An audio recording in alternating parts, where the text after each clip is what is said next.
आजादी के अमृत महोत्सव की मुनासबत से न्यूज 18 इंडिया ने दिल्ली के ताज पैलेस होटल में एक खास प्रोग्राम अमृत रत्न सम्मान इनकाद किया। इस मौके पर जम्मू कश्मीर के लेफ्टिनेंट गवर्नर मनोज सिन्हा ने 5 अगस्त 2019 के बाद से अब तक की हुसूलियाबियां गिनवाई। उन्होंने कहा कि जम्मू कश्मीर में तरक्की का एक नया दौर शुरू हुआ है। 50,000 से ज्यादा प्रोजेक्ट मुकम्मल किए गए। आज रियासत में यौमिया 20 किलोमीटर लंबी सड़क की तामीर हो रही है। उन्होंने कहा कि पीएम मोदी के दौरे हुकूमत में कॉलेज और एम्स बनाए जा रहे हैं। सिन्हा ने कहा कि मरकजी हुकूमत की मदद से रियासत में एक नई सनती पॉलिसी नाफिज की, जिसका फायदा अवाम को हासिल हो रहा है। सच है कि देश की संसद ने 5 अगस्त 2019 को एक नई व्यवस्था जम्मू कश्मीर के लिए बनाई और उसका परिणाम और लाभ जम्मू कश्मीर के सामान्य आदमी को मिल रहा है। मैं कह सकता हूं कि इन 3 वर्षों में झेलम में काफी पानी बह चुका है और ऐसे लोग जो दलित थे, आदिवासी थे या यहां की हमारी बहनें थीं, वेस्ट पाकिस्तान के रिफ्यूजी थे, पुंछ से आए हुए भाई थे, ऐसे अनेक लोग जो शासन के केंद्र बिंदु में नहीं थे, ये सभी अब प्रशासन और शासन की मुख्य धारा में शामिल हुए हैं। विकास का एक नया दौर जम्मू कश्मीर में प्रारंभ हुआ है।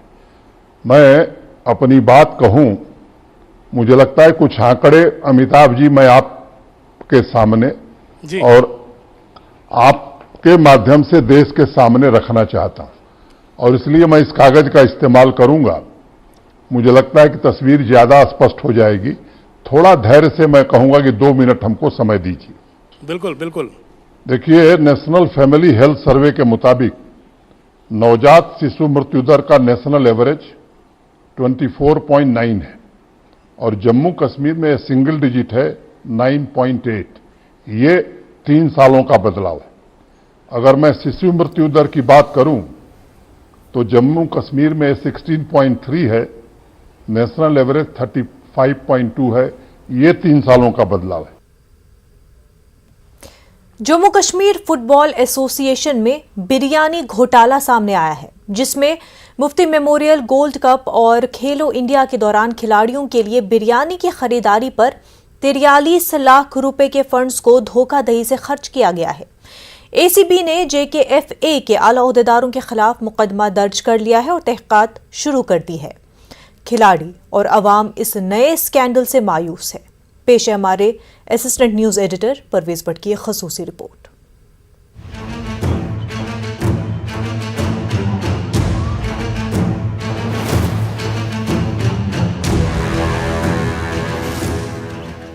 खेलों को एक बार फिर शर्मिंदा करते हुए जम्मू कश्मीर फुटबॉल एसोसिएशन में एंटी करप्शन ब्यूरो ने लाखों रुपए के एक बड़े घोटाले का पर्दाफाश किया है। सोपुर के मुश्ताक अहमद भट्ट की शिकायत पर एसीबी ने इस घोटाले की जांच शुरू की थी और तहकीकात के दौरान एसीबी को कुछ चौंका देने वाले इंकशाफात हुए। JKFA ने मुफ्ती मेमोरियल फुटबॉल कप और खेलो इंडिया स्पोर्ट्स इवेंट के दौरान मखसूस रेस्तोरां से खिलाड़ियों के लिए बिरयानी और दीगर नाश्ते की खरीदारी पर 43 लाख रुपए का खर्च दिखाया है। इसके अलावा फोटो स्टेट्स पर 1,48,000 से जायद की रकम खर्च जाहिर की गई है। तहकीकात के दौरान एसीबी को पता चला है कि बिरयानी की खरीदारी की रसीदें जाली थीं और खिलाड़ियों को ऐसी कोई रिफ्रेशमेंट नहीं दी गई थी। एसीबी ने अब JKFA के सदर समेत कुछ सरकर्दा अफराद के खिलाफ FIR दर्ज की है। Biryani scam is making round on the social media and other places. Actually हमारा ये मानना है कि खाली ये बिरयानी स्कैम नहीं हुआ है। एक गरीब बच्चा जो ग्राउंड में आता है उसकी उम्मीद टूटी है। वो ग्राउंड में उसको लगता था कि कभी भेदभाव नहीं होगा, यहाँ पे अमीर और गरीब का नहीं होगा, लेकिन आज वही बच्चा जिसको हमने ड्रग से निकाल के हमने ग्राउंड की तरफ लाए थे, लेकिन आज वही बच्चा कहता है कि आप लोगों ने वहाँ पे जी बिरयानी 43 लाख रुपए की खाई है। So how is it possible on earth that कि किसी ने 45 लाख रुपए की बिरयानी खाई हो। तो हमारा यही है कि बेसिकली हम इसको सफ़र, हम उस बच्चे को सफ़र नहीं होना मतलब we don't want him to suffer, हम उसको सफ़र नहीं होना देते हैं। इसलिए ऐसा कि मतलब बेसिकली हम नहीं चाहते हैं कि वो सफ़र हो जाए और वो वापस ग्राउंड में आए। अभी जो टूर्नामेंट वगैरह चल रहा है, अभी फुटबॉल एसोसिएशन जो स्पोर्ट्स काउंसिल है उनके साथ हमारी बात चल रही है कि जो ये इंटरिम बॉडी हमने बनाई है उनको लीगलाइज किया जाए फॉर द टाइम बीइंग, जब तक कि कोई इलेक्शन फुटबॉल एसोसिएशन में ना हो जाए। तहकीकात में पता चला है कि जम्मू कश्मीर स्पोर्ट्स काउंसिल की तरफ से कश्मीर डिवीजन के लिए जारी किए गए 50 लाख रुपए के बजट में से 43,06,500 रुपए निकाले गए हैं, जो जाली बिलों या दस्तावेजात की बुनियाद पर निकाले गए हैं। एसीबी के मुताबिक ये भी पता चला है कि J&K स्पोर्ट्स काउंसिल ने ये फंड्स JKFA को इवेंट्स के आगाज से पहले जारी किए और फॉलोअप को भी यकीनी नहीं बनाया गया है। इस घोटाले के सामने आने से न सिर्फ खिलाड़ियों में मायूसी और गुस्सा है, बल्कि फुटबॉल के शायकीन भी इतने ही नाराज हैं। हवाले से इक्विपमेंट्स को लाने के हवाले से यहाँ तक पहुँची है।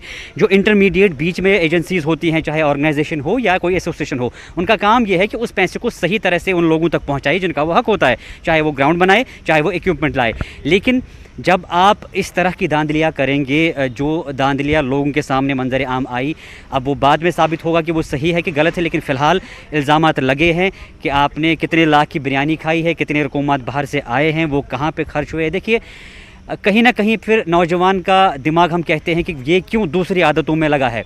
जब आप उनका हक छीनते हैं, जब वो जिस हक के वो हकदार होते हैं, जब उन तक वो नहीं पहुंच पाता है, तो जाहिर सी बात है कि आपका जो नौजवान है भटक जाएगा, दूसरी आदतों में लग जाएगा। फिर हम कोसते हैं कि हमारे पास सही चीज़ें क्यों नहीं है, हमारे पास सरकार सही चीज़ें क्यों नहीं पहुंचाती है। लेकिन सरकार तो पहुंचाती है, लेकिन जो पहुंचाने का जिम्मा जिनके ऊपर होता है, वो सही तरह से अपनी फ़राइज़ अंजाम नहीं देते। जो कंसर्न डिपार्टमेंट है, ACB है, प्रॉपर इन्वेस्टिगेशन इस चीज़ में होनी चाहिए। अगर एक कल्प्रिट्स है, सज़ा मिलनी चाहिए, अगर नहीं है तो उनके खिलाफ कार्रवाई होनी चाहिए जो इसको इंटरमिंगल कर रहे हैं, लोगों में शक पैदा कर रहे हैं स्पोर्ट्स के हवाले से। लेकिन एक प्रॉपर इन्वेस्टिगेशन होनी चाहिए ताकि लोगों के सामने भी सच्चाई आ सके कि सही क्या है, गलत क्या है।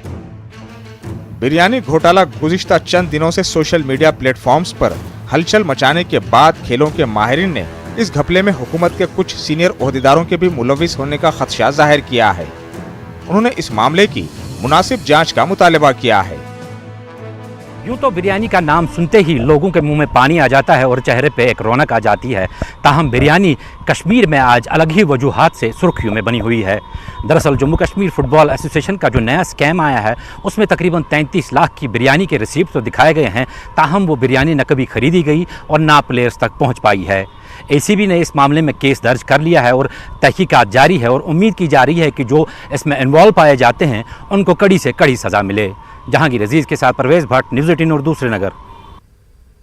सीनियर CPIM लीडर और PAGD तर्जुमान मोहम्मद यूसुफ तारेगामी ने कहा कि एक ऐसे वक्त में जब नफरत और तशद्दुद की लहर चल रही हो, महात्मा गांधी की अमन की तालीमात को फ़रोग़ देने की ज़रूरत है। श्रीनगर में अखिल भारत रचनात्मक समाज के एक प्रोग्राम के बाद मीडिया से बात करते हुए उन्होंने कहा कि मौजूदा वक्त में मजहब का इस्तेमाल मुआशरे को तकसीम करने के लिए किया जा रहा है।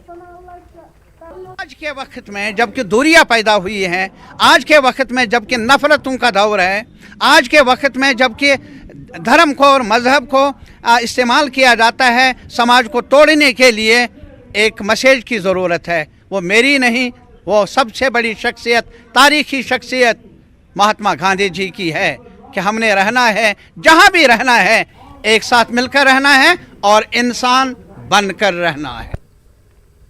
राष्ट्रीय लोक जनशक्ति